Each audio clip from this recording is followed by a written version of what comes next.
Na-evict man sa bahay ni Kuya, mananatiling strong si ex-PBB housemate Josh Ford. Naging emotional siya nang ikwento kung para kanino ang pagsabak niya sa bahay ni Kuya, kabilang ang mga kaibigang kasama niyang naaksidente noong 2023 kung saan siya lang ang nakaligtas. May chika si Aubrey Carampel. Lahat ng housemate sa PBB Celebrity Collab Edition may kanya-kanyang dahilan sa pagpasok sa bahay ni Kuya. At para sa survivor lad ng United Kingdom na si Josh Ford, di lang para sa yumaong ama ang pagsali, kundi pati na rin sa mga kaibigan na nakasama niya sa isang car accident noong March 2023. Si Josh ang lone survivor sa aksidenteng ito. Dito pa rin ako.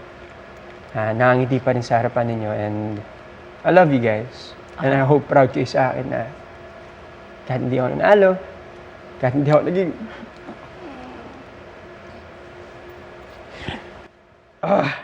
kahit hindi ako naging big winner,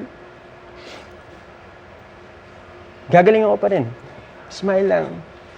Kasi hindi mo alam kung ano mangyayari bukas. So be thankful. Be thankful every day. I love you guys. Thank you for making me the person I am now. Kinumusta rin namin sila ng kapwa Sparkle housemate na si Vince Maristella na nagkaroon ng di pagkakaunawaan sa loob ng PBB house. Sa loob po ng bahay ni Kuya, nagkaayos naman kami nun. At siguro naniniwala din ako na mas lumalalim ang totoong pagkakaibigan. Hindi lang sa ups, pero pati din sa down moments. Past is past. Past is past, binabalik pa natin. At kung may natutunan daw ang ex-Kapuso housemate sa pagpasok sa bahay ni Kuya, is to stay true to myself. My journey in PBB po talaga was so memorable because of the people inside.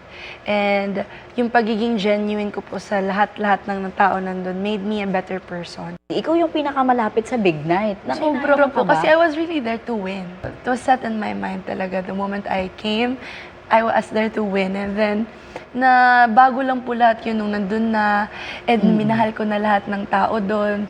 at kung bibigyan man ng pagkakataon na baguhin ang isang bagay sa kanilang naging journey. No regrets. Kaya pumasok ako sa bahay ni Kuya is makilala nila ako and ma-inspire sila sa story ng buhay ko. So even though short yung stay ko sa PBB, I feel like nagawa ko na rin yung part ko. Maybe sabi ni Lord, hanggang doon na lang talaga ako. But in the outside world, sobrang daming blessings talaga dumating sa buhay ko. I stepped in there na minsan super hyper, super ingay, super excited, super kulit. Ganun talaga ako. I wanted just to be myself. I wanted the world to know who Michael Sager is, his worst and his best. Pero na-evict man sa PBB house, big winner na rin daw si Michael dahil sa kanyang big achievement, ang pagkakaroon ng kanyang sariling bahay. Thank So you. makakapag-overnight ba yung mga housemates sa bahay mo? Actually, Kasya nahanda ko ba? na po yung mga camera eh. Para ready na sila.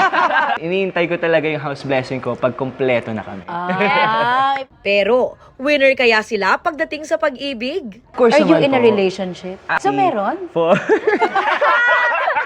Meron naman po nagpapasaya sa akin, Miss Aubrey. Oo. Doon na lang tayo. Okay, may... Josh, ano naman ang real score ninyo ng kaduo mong si Kira? Ano po may bracelet? Oy! Ano to? Matching Parang, kami. She is a very special girl. how about you, Vince? Kala mo, ha? Sana ako open for opportunities po.